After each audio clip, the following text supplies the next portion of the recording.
$400.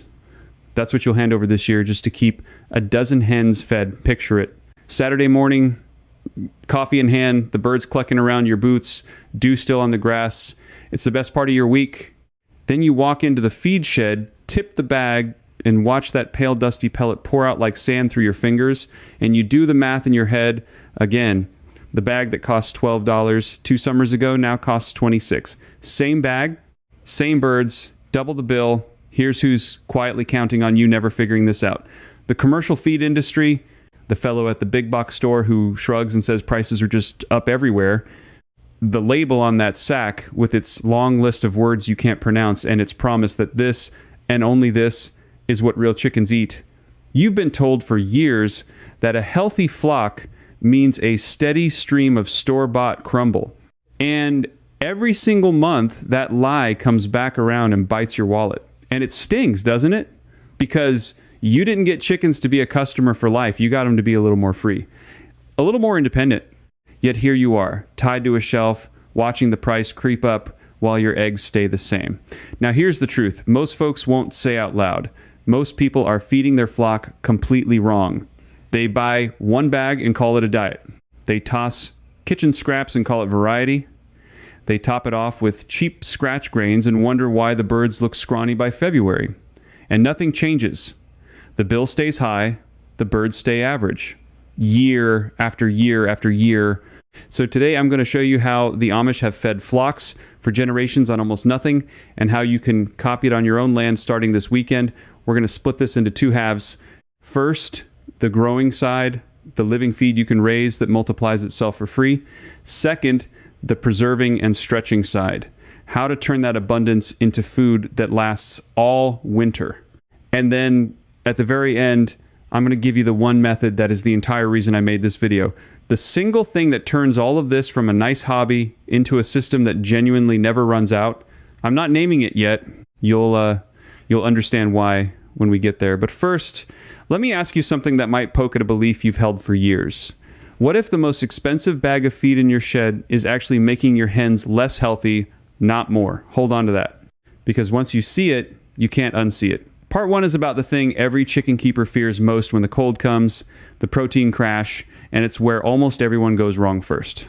This matters before anything else because protein is the single nutrient that builds an egg, and when it drops, your egg basket empties before you even notice why. Here's what you instinctively do.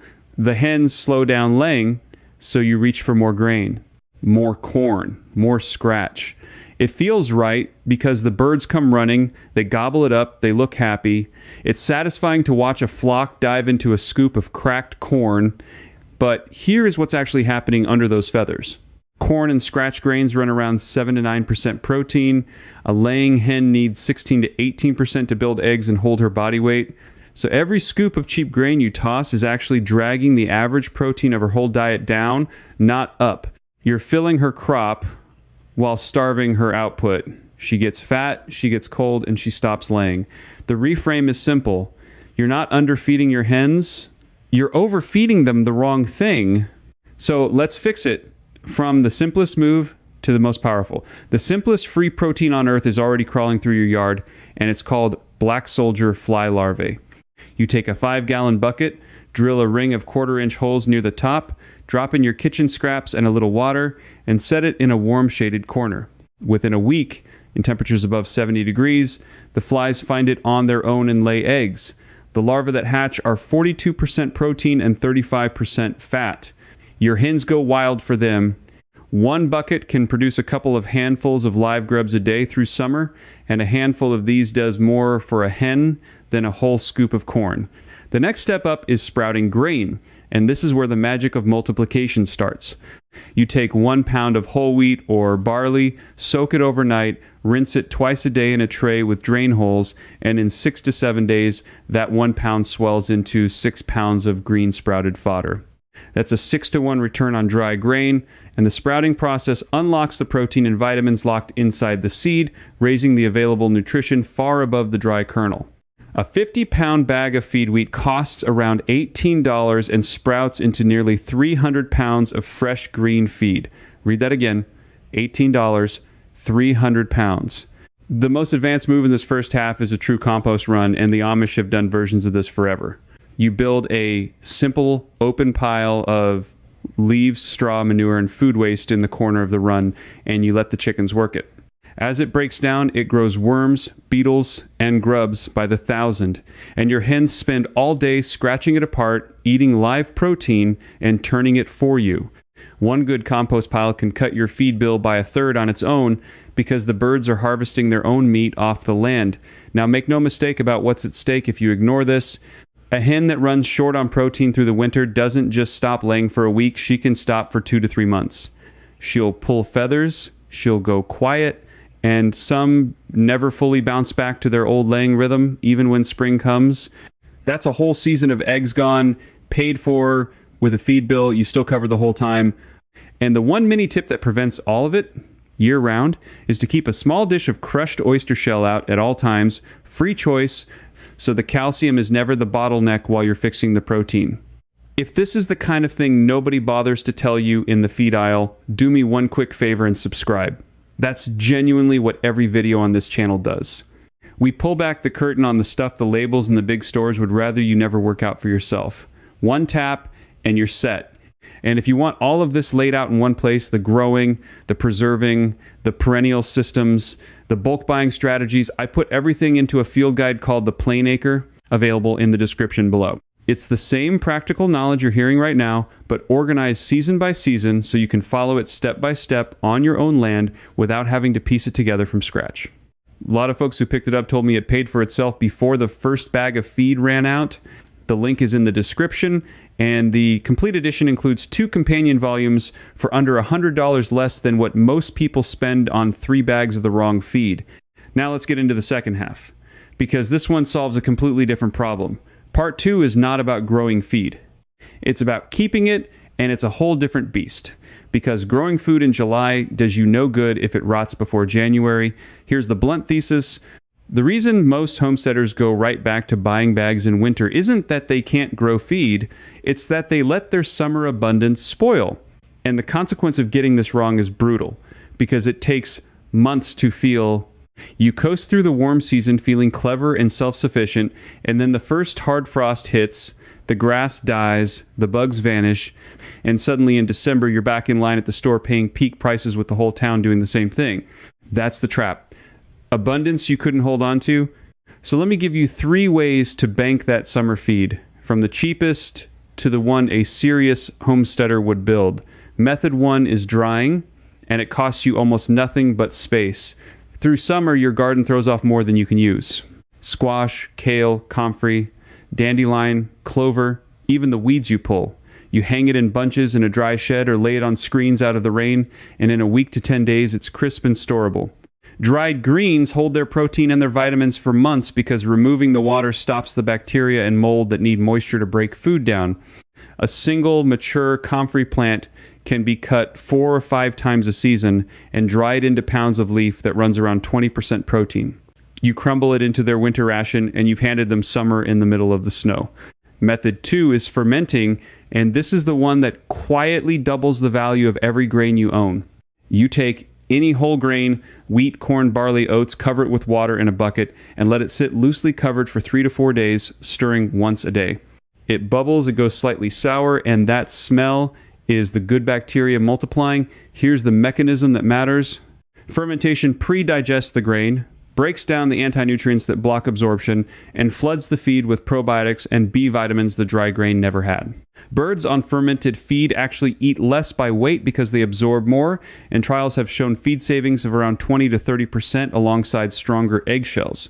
So the same bag of grain stretches a third further and builds healthier birds at the same time. Most people store their grain dry and feed it dry, but actually soaking and souring that same grain gives you more food and more health out of the exact same sack. Method 3 is the one a real old order homestead would reach for, and it's storing whole grain properly so you can buy it in bulk at the bottom price. The trick the Amish understand is that you don't buy feed by the bag, you buy grain by the hundredweight straight off a farm in the fall when the harvest floods the market and the price drops. You take whole, dry corn or wheat at 13% moisture or lower, Seal it in food-grade buckets or steel drums with tight lids, and it will keep for years without spoiling because the low moisture and limited air starve out insects and mold. 100 pounds of whole corn bought at harvest can run you less than half what the same weight costs bagged and processed at the store in February. You're not just preserving feed, you're buying a whole year of it on the one day it's cheapest and sitting on it while everyone else pays the panic price. And notice how those three climb. Drying costs you nothing but a shed. Fermenting turns one bag into nearly a bag and a half. And bulk whole grain storage lets you sidestep the retail markup entirely and feed your flock for a fraction of what your neighbors pay. Stack all three and your winter feed problem doesn't just shrink, it disappears. Part 3, prevention. This is the one I sealed at the very start, the entire reason this video exists, and now you're ready for it. It's a perennial feed plot, one small patch of permanent self-seeding plants you put in the ground once and harvest from for the next decade with almost no work. Here's why it works mechanically. Annual crops die every year and force you to replant, but perennials build deep root systems that pull water and minerals from far below the surface so they come back stronger each spring on their own and feed your flock without ever being sown again. The material is simple. A mix of comfrey, perennial clover, chicory, and a few mulberry or elderberry bushes along the fence line. You plant the comfrey roots and clover in a corner the birds can't fully destroy. You let the mulberry grow over the run, and from then on, you simply cut and drop it to them through the whole growing season. Put in one 10 by 10 patch this spring, and a setup like that can knock $200 to $300 off your feed bill every single year for years off a single weekend of planting. So here's which path is yours. If you've only got a small backyard and a handful of hens, start with the bucket of soldier fly larvae and a tray of sprouts. That alone will cut your bill and cost you nearly nothing. If you've got a proper run and a real flock, build the compost pile and start fermenting your grain, because that's where the big steady savings live. And if you've got land, even a quarter acre, put in the perennial plot and buy your grain in bulk at harvest, because that's the combination that takes you genuinely close to free, the way the Amish have done it for generations. Now, here's the new problem you're about to run straight into, because everyone who starts down this road hits it. Once your hens are eating all this rich live protein and fresh fermented feed, their droppings change, their bedding loads up fast, and that coop can turn ammonia sharp and wet in a way it never did on dry pellets. Get that wrong, and you'll trade a feed problem for a respiratory one, and a hen with scarred lungs never fully recovers.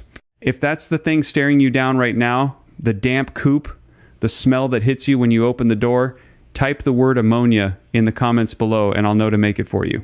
The next video walks through exactly how to keep a deep litter coop bone dry and odor free all winter without buying a thing. Subscribe so it lands in front of you the moment it goes up, because the feed is only half the battle, and I don't want you solving one problem just to walk into the next one blind. And while you're waiting on that one, let me hand you a few more things that'll make this whole system run smoother, because the difference between a flock that limps through winter and one that thrives is almost always in the small details nobody mentions. First, watch your water. All this fresh fermented feed and live protein means nothing if your birds can't drink, and in winter, a frozen waterer shuts down digestion and laying within hours. A hen drinks about a pint a day, and she can't process that rich feed without it. Set the waterer on a flat black rubber tub in the sun or a cheap heated base, and you'll keep it open on all but the hardest mornings. Second, ratios matter. Don't dump all this free feed in at once and yank the balanced ration overnight. Shift it slowly over 2 weeks, replacing maybe a quarter of their intake at a time so the gut bacteria adjust without throwing the birds off lay. A sudden swing from pellets to sprouts and grubs can cause loose droppings and a temporary dip in eggs, and folks panic and quit right before it all clicks. Third, keep a simple log, just a notebook on a nail by the door. Write the date you started a ferment bucket, the day you planted the comfrey, the morning the soldier fly bin first hatched. Within one season, you'll have your own calendar, tuned to your land, your climate, your birds, and you'll never guess again. You'll know exactly when to soak, when to cut, when to harvest. Do those 3 things alongside everything else, and you've built something the feed companies genuinely can't sell you. Independence. Real, repeatable, year after year independence. So get that first bucket drilled this weekend, get that grain soaking tonight, and remember to type ammonia below so I know to bring you the next piece of the puzzle.